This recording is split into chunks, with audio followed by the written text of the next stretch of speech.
Go Ford for your next truck or SUV and find an easier way to buy with Woodhouse Ford today and experience the convenience of buying with Woodhouse Ford.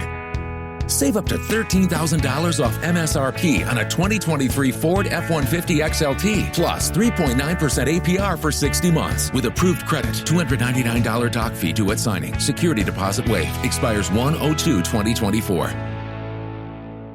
With the Lucky Land Slots, you can get lucky just about anywhere.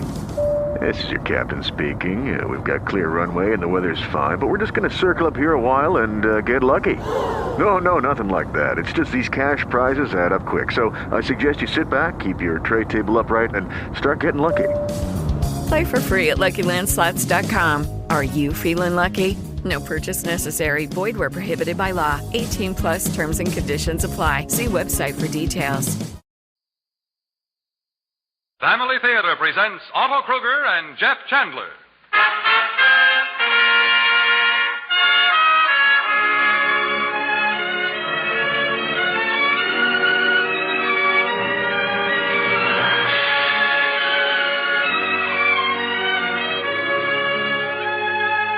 From Hollywood, the Mutual Network, in cooperation with Family Theater Incorporated, brings you Jeff Chandler in Henry Van Dyke's The Other Wise Man.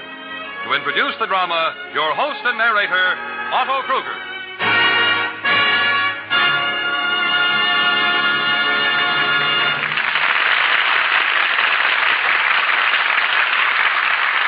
Thank you, Gene Baker. Friends, you all know the story of the three wise men of the East, how they traveled from far away to offer their gifts at the manger cradle in Bethlehem. But have you ever heard the story of the other wise man, who also saw the star in its rising and set out to follow it? The story of the fourth pilgrim, whose great desire to pay tribute to the King of Israel was denied, yet accomplished in the denial. Allow me to tell it to you then, as Henry Van Dyke first told it in his beautiful and touching tale of the other wise man. The story that we first heard in the Hall of Dreams, in the palace of the hearts of man.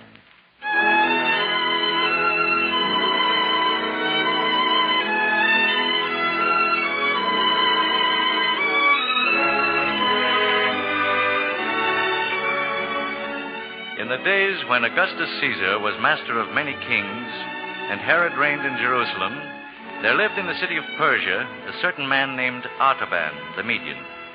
Tall he was and dark, with brilliant eyes, his brow that of a dreamer, his mouth that of a man of war.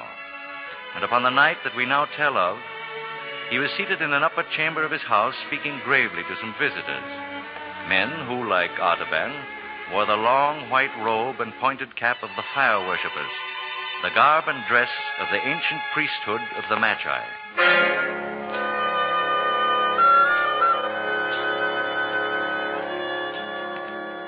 Tonight, my father and friends, let us speak of the new light and truth that lie in the prophecies of the ancient wise men of Chaldea. The prophecies of the Chaldeans, Artaban? Who is there among us able to unravel their mysteries, to read meaning into words dimly foretold and impossible of understanding? Is it difficult, Rhodaspes, to understand the prophecy of Avesta, who said, "One shall arise from the prophets of the east country, and around him will shine a mighty brightness, and he shall make life everlasting, incorruptible, and immortal"? This is a dark saying, Artaban, and one best forgotten, for it would presage the relinquishment of the powers of the Magi to some stranger from the east. Then, Tigranes, one must also forget the prophecy of Balaam, who said, "There shall come a star out of Jacob, and a scepter shall arise out of Israel." All these sayings are obscure and mystical, my son. None can interpret them or find the key to their meaning. I have been able to interpret them, Father. You, Artaban? Yes, Father. For I and my three companions among the Magi, Caspar, Melchior, and Balthazar, have searched the ancient tablets of Chaldea, and are now convinced that this is the year in which the Anointed One, the Prince of Princes, the King of Israel, shall be born.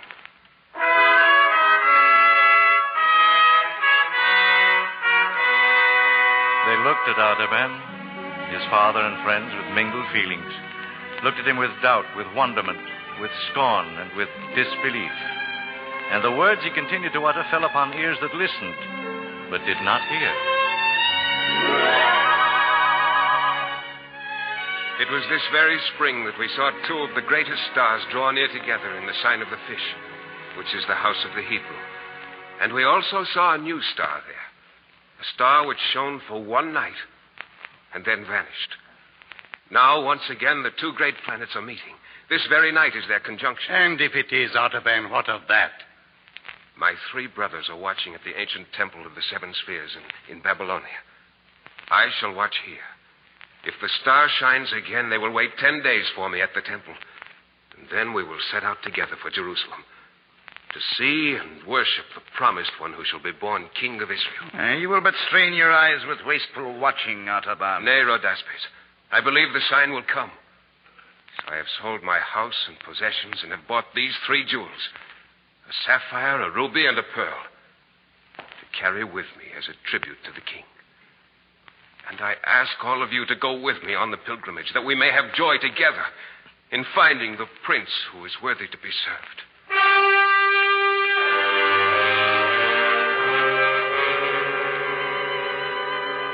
As he finished speaking, Artaban placed three great gems upon a linen scroll before him.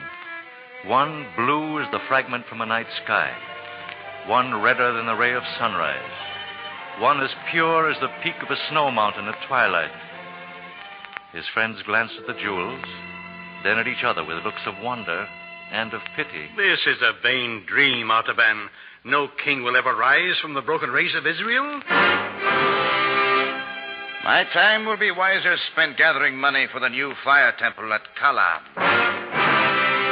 This is what comes of too much looking upon the stars. This quest is not for me. And so they left him, one by one, and went out of his house. Thus it was that Artaban left in solitude, gathered up his jewels, the sapphire, the ruby, and the pearl, and placed them in his girdle. Then quietly left the room and went out upon the terrace on the roof.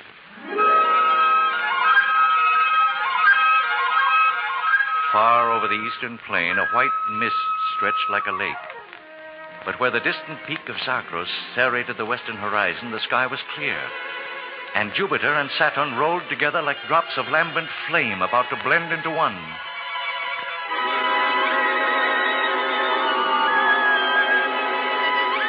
And as Artaban watched them, behold, an azure spark was born out of the darkness beneath, rounding itself with purple splendors to a crimson sphere, spiring upward through rays of saffron and orange into a point of pure white radiance. Tiny and infinitely remote, yet perfect in every part. It pulsated in the enormous vault as if the three jewels in the Magi's breast had mingled and been transformed into a living heart of light. And Artaban bowed his head and covered his brow with his hands. It is the sign. There is no longer any doubt. The king is coming, and I shall go to meet him.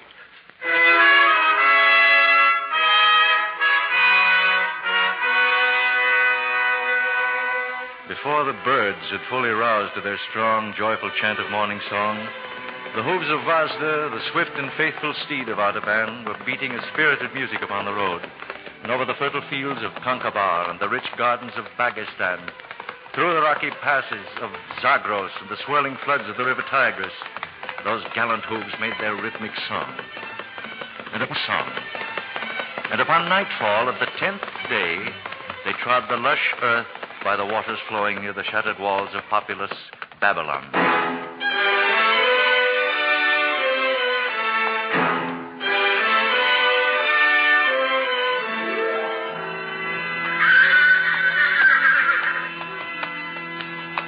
Oh, courage, Vasta.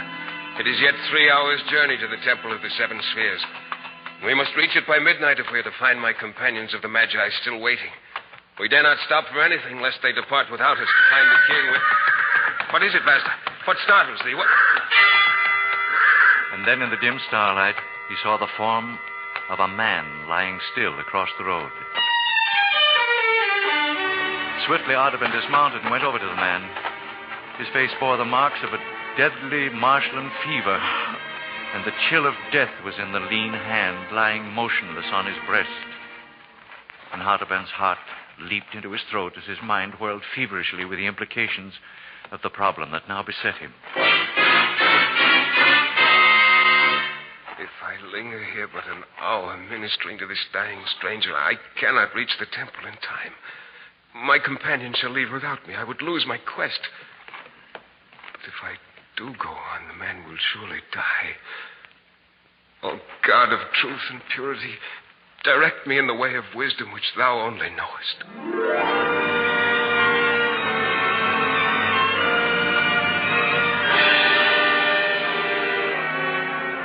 Artaban turned back to the sick man and carried him off the road to the foot of a palm tree. The Magi swiftly prepared a draught of potent remedy he carried in his belt.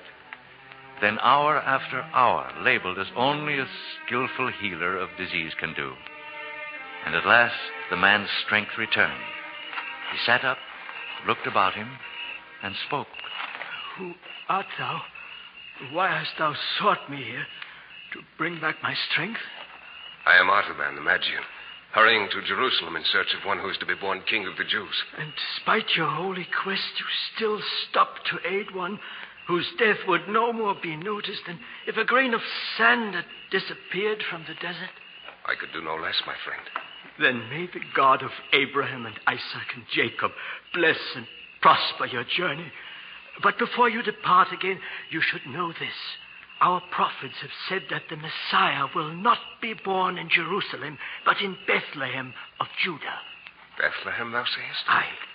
Now leave me and resume thy journey, and may the Lord bring thee there in safety, because thou hast had pity upon the sick.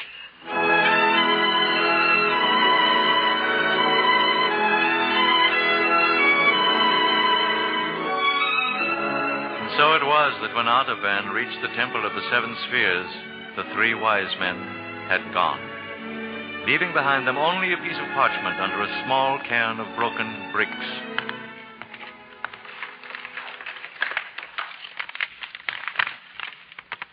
We have waited past the midnight and can delay no longer. Follow us across the desert. We go to find the king. How can I cross the desert with no food and a spent horse? I must return to Babylon and sell my sapphire, so I might buy camels and provisions for the journey. I may never overtake my friends. Now only God the Merciful knows whether I shall not lose sight of the king because I tarried to show mercy.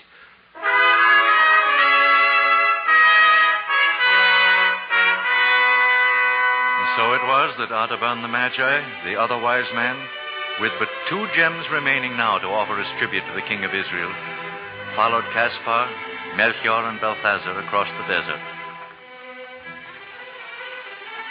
And at the other, and weary but full of hope, bearing his ruby and his pearl to offer to the king, he finally entered the streets of Bethlehem and inquired his way of a woman he heard singing within a stone cottage.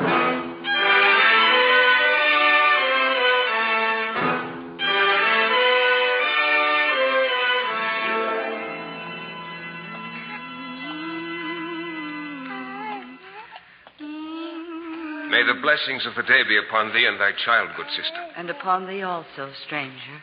I seek 3 brethren of mine who should have arrived here in Bethlehem a few days ago. Would you have knowledge of them? If it is of 3 Magi you speak, they did appear in this village 3 days ago. Yes, that is they. What has happened to them? What did they do here? They told how they had come from the Far East, and how a star had guided them to the place where Joseph of Nazareth was lodging with his wife and her newborn child. They paid reverence to the child and gave him many rich gifts. Oh, then the prophecy has been fulfilled. The king was born. Now may I offer my ruby and my pearl to him as tribute. Where may I find my friends, good woman? Where may I find this Joseph and his wife and their newborn son? My reply will disappoint thee, Magi, for the 3 strangers disappeared as suddenly as they had come here. Disappeared? And the man of Nazareth took the babe and mother and fled secretly away that same night to the distant lands that are called Egypt. Egypt? Then once again I have arrived too late. My quest is not over, but barely begun. It does not seem good to the God of wisdom to reward my search so soon and so easily. Now I must follow the king to Egypt. Bless thee and thy child, good woman, and may peace and... Those trumpets. They have within their throats the cry of doom. My child. Wait here, woman. Wait, I shall look through the doorway for the meaning of this. What is transpiring here? Why the fearful cries of terror and alarm? The soldiers of Herod. The soldiers of Herod have come to the village. They're killing our children, slaughtering our babes. Fly to the hills with your children. Fly, fly. Herod's soldiers killing our children.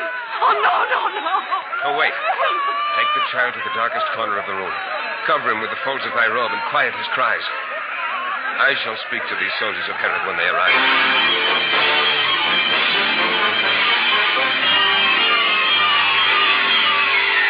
Artaban stood there in the doorway as soldiers filling the portal from side to side as the armed men of Herod came hurrying down the street towards him with bloody hands and dripping swords. Out of our way, Magi. We seek the children who dwell within. And if I were to tell you that I am all alone in this place? We shall learn that for ourselves. Stand aside, lest we run our blades through your body, too. Oh, wait.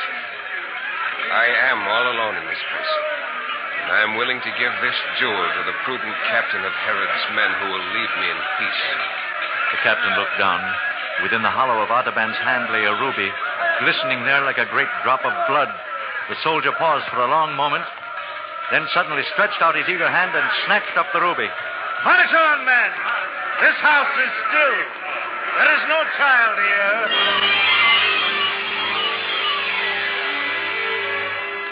And as the clangor of arms passed by and swept down the street, Artaban re-entered the humble little cottage, looked down at the joyously weeping woman and the again smiling, happy infant clasped to her breast.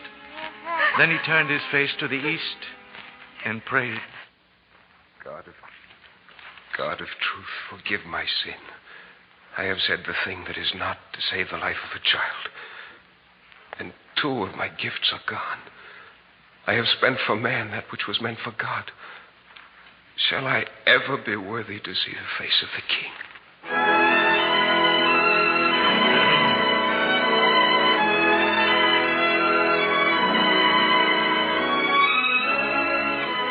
So Artaban the Magi, Artaban the other wise man, began his weary travels once again, seeking him who had been born in Bethlehem, seeking the Anointed One, the King, to lay before him his tribute, the solitary gem that now alone remained, the pearl.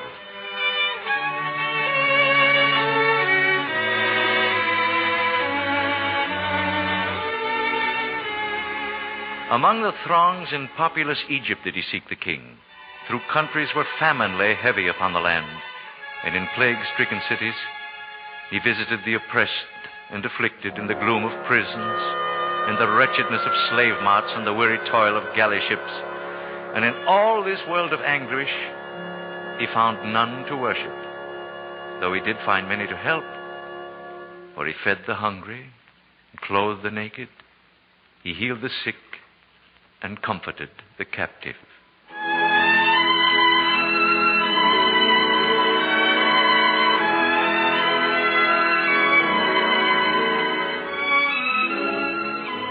Thus, 33 more years of the life of Artaban passed away, and he was still a pilgrim and a seeker of light.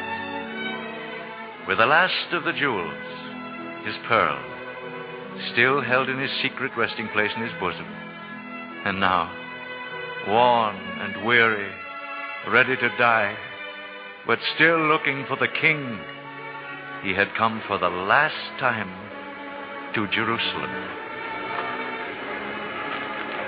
But there, the streets, Artaban found flowing movement of multitudes, a strong tide of people sweeping irresistibly along the ways leading to the Damascus gate. Your pardon, worthy friend. Could you tell me the cause for all this tumult? And whither all these people are going? Why, everyone is going to the place called Golgotha, Magi, outside the city walls, where there is to be an execution. Aye, 2 famous robbers are to be crucified, and with them another called Jesus of Nazareth. Jesus of Nazareth? Aye, a man who has done many wonderful works among the people, so that they love him greatly. But Pilate has sent him to the cross because he said he was the Son of God. Because he said he was the King of the Jews. King of the Jews? Can it be that I shall find the King at last in the hands of his enemies, and shall come in time to offer my pearl, my last remaining gem of tribute, to pay his ransom before he dies?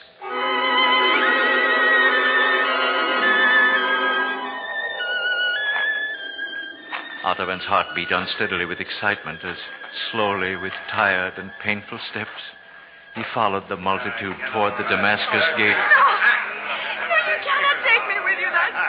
But as he reached a point just beyond the entrance of the guardhouse, some Macedonian soldiers came down the street, dragging with them a young girl with torn dress and disheveled hair. And as Artaban paused in compassion, she broke from the hands of the tormentors and threw herself at the wise man's feet. Have pity on me, wise man, for the sake of the God of purity. For I, too, am of the Magi, seized for our father's debts and about to be sold into slavery. Oh, save me, wise man, save me. Artaban trembled. It was the old conflict in his soul, that which had come to him in the palm grove of Babylon and in the cottage at Bethlehem. The conflict between the expectation of faith and the impulse of love. Twice the gift which he had consecrated to the worship of God had been drawn from his hand to the service of humanity. This was the third trial, the ultimate probation, the final and irrevocable choice.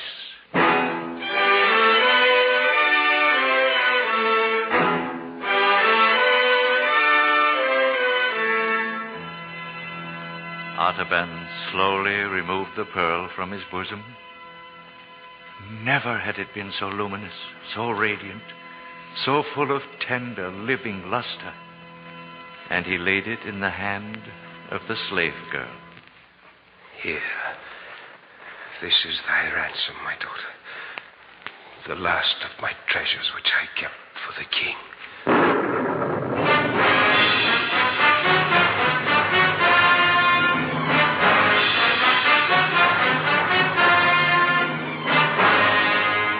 With a mighty, unbelievable shock, a shuddering tremor ran through the earth, heaving convulsively like the breast of one who struggles with a mighty grief. The walls of the houses rocked to and fro. Stones were loosened and crashed into the street, and Artaban and the girl fell helplessly to the ground.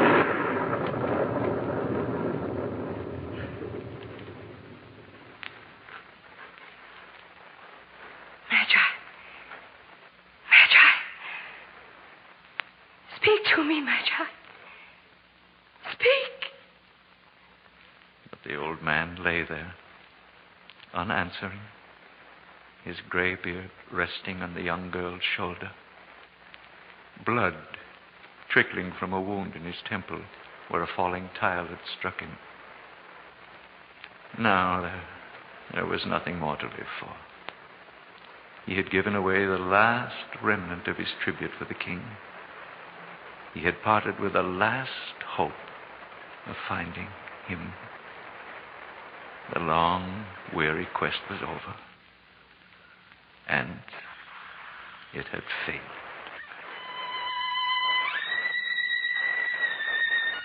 Then, as the alarmed girl bent over him, there came through the twilight a sound, like a voice, very small and still, like music sounding from a distance, in which the notes are clear, but the words are lost.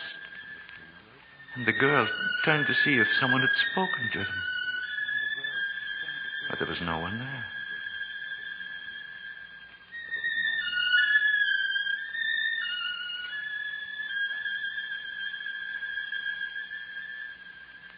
And then the sound was gone.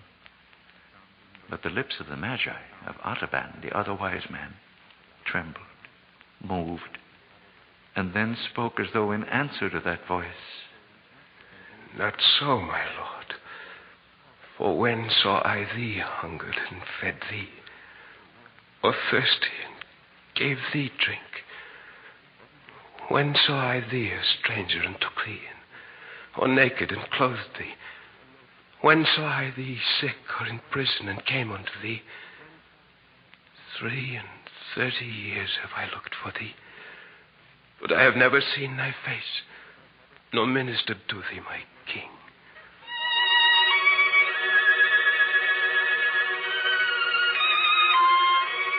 And the sweet voice came again. And again the maid heard it, very faintly and far away. But now it seemed as though she understood the words and repeated them to Artaban. Verily I say unto thee, inasmuch as thou hast done it unto the least of these, my brethren, thou hast done it unto me. Calm radiance of wonder and joy suddenly lighted the pale face of Artaban, like the first ray of dawn on a snowy mountain peak. One last long breath of relief exhaled from his lips, and his journey was ended. His treasures had been accepted. The other wise man had found the king.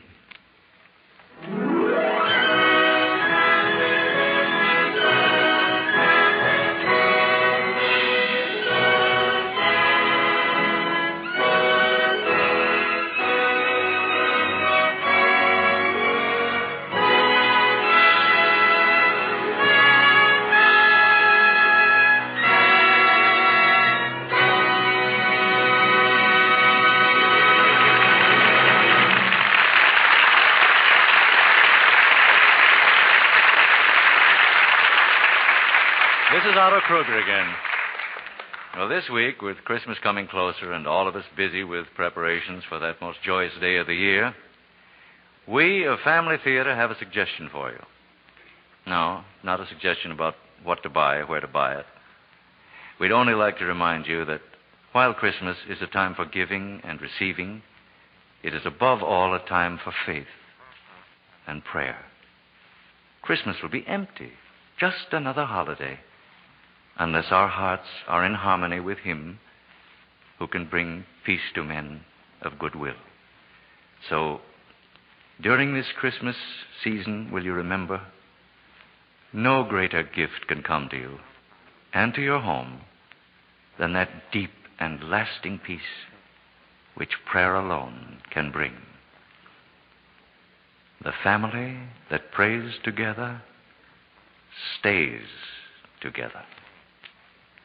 More things are wrought by prayer than this world dreams of.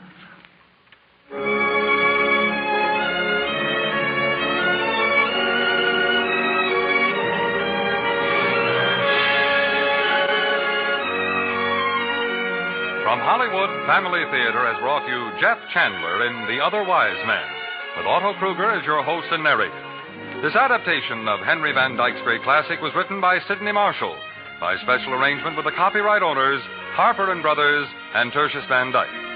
Music was composed and conducted by Harry Zimmerman, and the production was directed for Family Theater by Jaime Del Valle.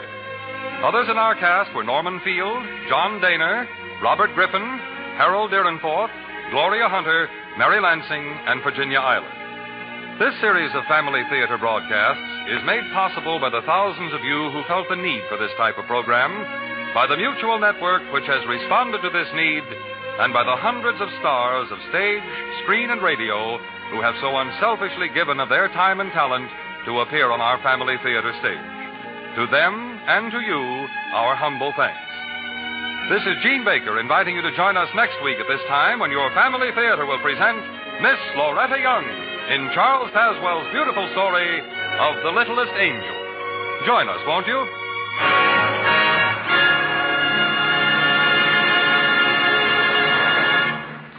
Family Theater is heard in Canada through the facilities of the Canadian Broadcasting Corporation and is broadcast to our troops overseas by the Armed Forces Radio Service. This is the world's largest network, the Mutual Broadcasting System.